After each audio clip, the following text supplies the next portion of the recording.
Spider Mitchell rebound and assist line is set at 8.5. This is the automatic over without the data. In the last 10 games, it's hitting at 80%, but he averages 11 rebounds and assists over the last 10 games. Give me Spider Mitchell to go over 8.5 rebounds and assists. Who's next? Melquan Stovall. This is the wide receiver for Arizona State University.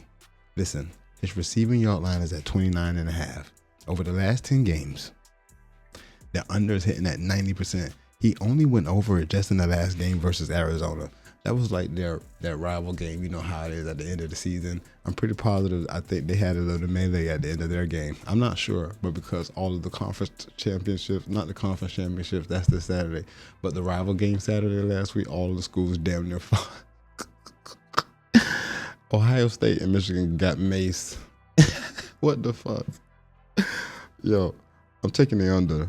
It's hitting at 90%. He averages 16 receiving yards over the last 10 games, but you know what I'm saying? That's just luck of the draw here when these college football players. I look forward to taking a ton more unders, bro. Trust, watch. Pick Finder makes it easy to do that. Let's keep moving. Braylon Bratson, the quarterback for Marshall, they play UL this week. Look, passing completions, 14.5. We're taking the under. In the last 10 games, this shit is hitting at 90%. He averages 10 completions per game.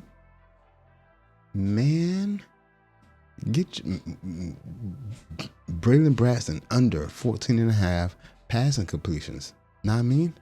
This is Parker Navarro, quarterback at Ohio.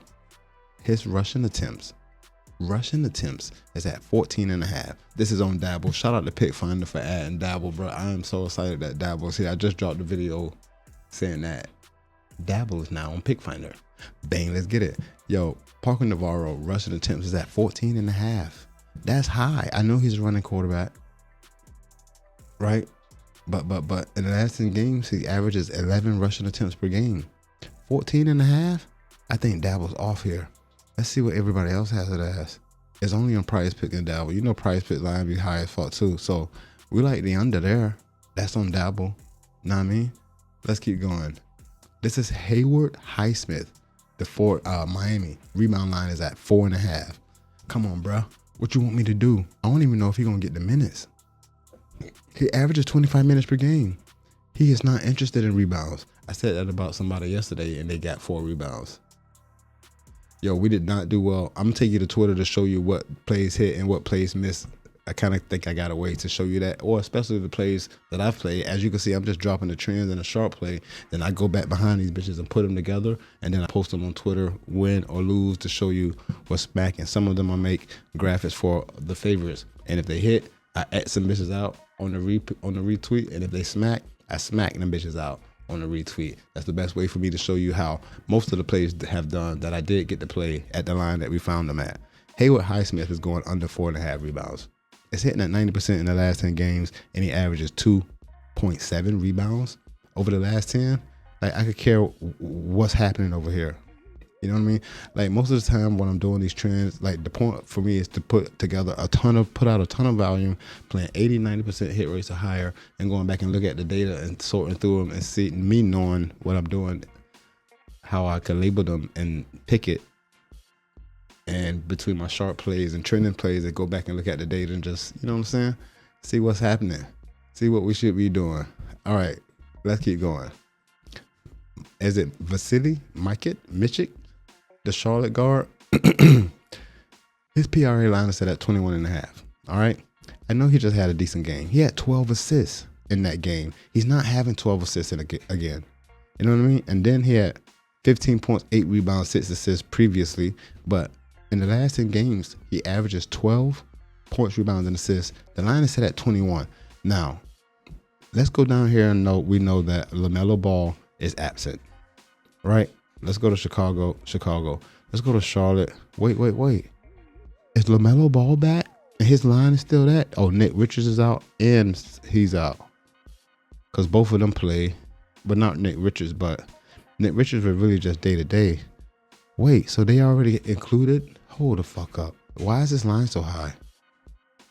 His minutes is going up. Look, he averaged 19 minutes, but look over the last, I don't know which one of these games that LaMelo missed, but I can't see.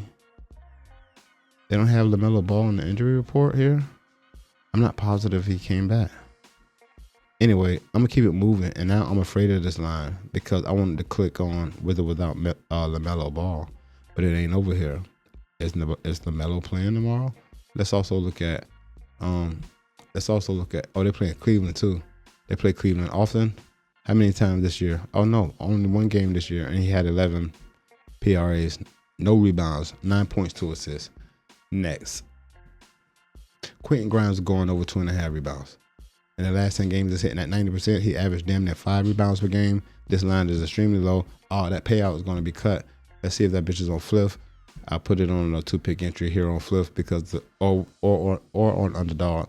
I'm not trying to always fade when they. I'm not trying to always run away when they alter the payout because sometimes you just got to get the win down. If it's a win, it's a win. Know what I mean? Quentin Grimes will go over 2.5 rebounds. Yo, Cade Cunningham. This is Cade Cunningham rebounding assist line. It's at 14.5. You know what I mean? I'll play this up to 15. On Dabble is at 15. I still take the over here. Over the last 10 games, it's hitting at 90%. He's averaging 17 rebounds and assists. Cade Cunningham to go over. Cade Cunningham still been balling even after the absence, but he did not go over 7.5 assists when he needed him to on that day. A couple of days ago, but then he turned around and dropped 14 assists. Look, he had 14 assists in the following game. This is the game we needed him to go over 7.5 assists. He had 6. The following game he had 14, and then that same day, the Malik Beasley play, he went off the fucking next day. Stick to the fucking plays and keep running them. If this bitch is hitting at 90% and he misses once, go back and play the bitch again. It has a 90% hit rate. I mean, what are we looking for? Especially if I could catch that bitch sharp and see what direction the books are leaning, depending on what they set their lines and odds at. Owen Freeman. This is the college basketball game, Iowa and Michigan.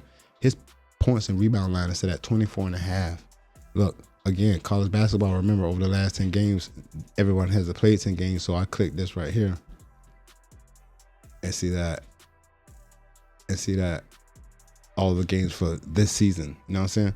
So with that said, still, that hit rate comes down a little bit, but he has to have it.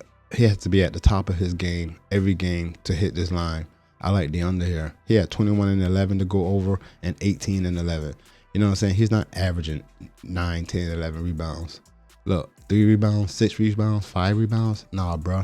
Owen Freeman under 24.5 points and rebounds. Next. Let's take we got Trey Holloman. His PRA line is set at 17.5. Now he's covered this bitch twice in back-to-back games, and again, the 10 games date back. They played 9 this season. Know what I mean? So the PRA is at 17.5. Like, what is this? These are good teams. They played against UNC and Minnesota. You know what I'm saying? This one I may be afraid of, but it has an 80% hit rate. The under does in the last 10 games. He averages 12 points, rebounds, and assists. I'm afraid of that one. Let's keep going. And then Rodney Gale Jr., his PRA is set at 20.5. Over the last 10 games, the under is hitting at 80%. He averages 18 points, rebounds, and assists over the last 10. Again, this is the college basketball game. Let's just click over here and see what it's like this season. And now the under is at 75%. Still, he averages 18 points, rebounds, and assists this season.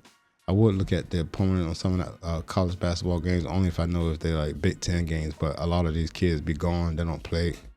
Might be their first year, played 1 year. You know how that shit is. It doesn't have any historical data, which I really don't care about. I'm looking for more recency. You know what I'm saying? Not saying that that's the golden way. It's just that this is what I'm doing here. Hey, let's hop over to Daily Grind Fantasy and see if there's any sharp plays available for us to take advantage of. You already know Daily Grind Fantasy, what sharp plays I could care less about what's happened in the past. We're looking for value compared to the market. The market is just other sports books and what they set their lines and odds at. I'm starting on Underdog, and it looks like it's going to be nothing but esports. I see some UFC joints, but again, they only have 1 or 2 data points, so that requires research. That requires digging in and see what's happened in the past or looking up matchup data. And there isn't anything for us. I kind of knew that before starting, this video, but I just like to check anyway because you never ever know. I don't know why this bitch is moving slow here. Hey, look at Dabble. I really don't like these lines. 1-1-1, especially turn over the blocks. I don't want my play to be dictated on one action during the whole damn game. You know what I'm saying? I don't know why. I just don't like it. We got Russell Wilson passing attempts over 28.5. Bro, Dabble is on Pick Finder, and that shit is dope. Yo, this is Daily Grind Fantasy. For those of you who don't know, this is what I call sharp plays. It's just showing you valuable plays compared to the market. There's a discount code. If you're interested, you use code RICO for 10% off the very first month of your subscription. And you already know I fuck with pickfinder.app. Use code ReallyRico for 10% off for life. I think that'll do it. I'm gonna go to Flip and see what they do real quick, because this is where I really catch that sharp shit ASAP. And look, hold up before we get out of here. There are a number of college football games on. There's a ton of college basketball games on, and I guarantee throughout the day those lines are gonna bang and this value gonna drop. And I have a bunch of those plays out on Twitter. You should follow me on Twitter. My name's right there, because what you don't see in the video, you see over there, especially if you're interested to see what happened to the plays that we dropped in the previous video or from the previous day. That's the best way that I could like go back, show you what I have played and if them bitches smacked or not. This is Flip. Look at the value. Wait, we need to do this real quick. I need to throw this in because they'll throw some long shot shit that I'm not interested in. And bang, Kevin Jennings under 1.5 touchdowns. It's plus 100. This is the Clemson SMU game. This is the ACC title game. And Kevin Jennings under 1.5 passing touchdown. I know they run. This is SMU, but this is the most valuable play on the board. And obviously I like it, but I'll play it straight up. Plus 100, Kevin Jennings under 1.5 passing touchdowns. Utah, I don't see it anymore. Florida State minus 1.5. Who they playing? North Carolina State. This is basketball. And Florida State minus 1.5. I like that too. It's plus 185. I was looking for player props. You got Gus Edwards over 9.5 rushing attempts. I didn't do any NFL. I didn't even sort or search through any NFL players yet. I think I'm gonna do that tomorrow, or I'll start dropping some graphics. You'll see, or then maybe we go live if I get a ton of value right before. I mean, on that late night Saturday night. Today's Friday, yeah, on Saturday night. So I almost forgot to show you what smack low. So the 2 pick entry smack with Jalen Suggs under 3.5 rebounds and Damian Lillard over 4.5. Remember we talked about that. D'Angelo Russell, they went to overtime. We still caught his ass. We had him under something. You can see it there. Wait, let me click on that. We had D'Angelo Russell under 22.5 points and assists. That smacked the game. We're gonna play that in the next game. We don't care who they play. The next time the Lakers play, we play that automatically. Yo, Derek White under, that was a sharp play. Derek White under 3.5 3-pointers made. I think he went 0 for 8. We smacked that. I think I talked about that. Well, 0 for 8 from 3. And then we had Chris Middleton over 2.5 assists. That was a sharp play. That also smacked. We played that bitch straight up. And then I had a bunch more in there. Oh, look, Franz Wagner under 39.5 points, rebounds, and assists. That bitch did not smack. He hooked us. He had 40 points, rebounds, and assists. And then look, we got LeBron James. We started the video with him under 8.5 rebounds. This did not smack. You know what I mean? And who's that? Oh, I could just short through the pictures like this. Oh, never mind. I thought I was on to something. And then we had De'Aaron Fox on the sharp play. It was under 5.5 assists. This also did not smack. You see it? Chalk, chalk, chalk. That at style. This is still live. I'm waiting for the outcome of that. Chris Middleton. These are the plays that I dropped from the stream, or the ones that I like the most that I made graphics for. But there you go. I almost forgot. I'm gonna try to include that in the most of the videos. Oh, we also got Stephen Curry over. We waiting on this game. It hasn't quite finished yet. However, I'm gonna try to include these plays. I just wanted to drop this clip in the video because I damn sure forgot, bitch. I'm gonna get out of here. I appreciate you checking out the show. I'm ReallyRico. You already know. Let's get this dough. Peace. I'm out.